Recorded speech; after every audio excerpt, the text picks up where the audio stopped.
কলিঙ্গ দেশে ঝড় বৃষ্টি। মুকুন্দ চক্রবর্তী। মেঘে কইল অন্ধকার, মেঘে কইল অন্ধকার, দেখিতে না পায় কেহ অঙ্গ আপনার। ঈশানে উড়িল মেঘ, সঘনে চিকুর, উত্তর পবনে মেঘ ডাকে দূর দূর।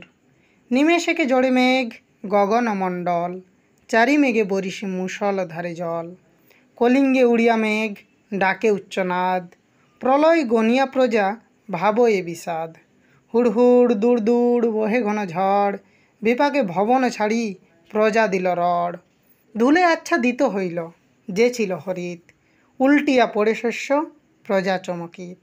চারি মেঘে জল দেই অষ্ট গজরাজ, সঘনে চিকুর পড়ে ব্যঙ্গ তড়কাবাজ। করিকর সমান বরিশে জলধারা, জলে মহি একাকার পথ হইল হারা।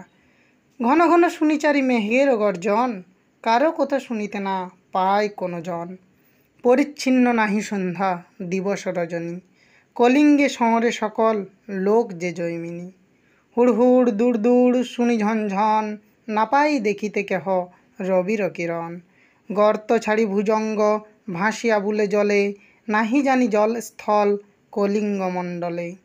নিরবধি 7 দিন বৃষ্টি নিরন্তর, আছুক শস্যের কার্য হেইজা গেল ঘর। মেঝাতে পড়য়ে শিল বিদারিয়ার চাল, ভাদ্রপদ মাসে যেন পড়ে থাকা তাল।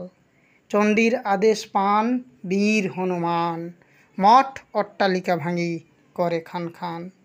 চারিদিকে বহে ঢেউ পর্বত বিশাল, উড়ে পড়ে ঘরগুলা করে দলমল। চণ্ডীর আদেশে ধায় নদ নদীগণ, অম্বিকা মঙ্গল গান শ্রী কবি কঙ্কন। চণ্ডীমঙ্গল কাব্যের এইটুকু অংশ। ধন্যবাদ।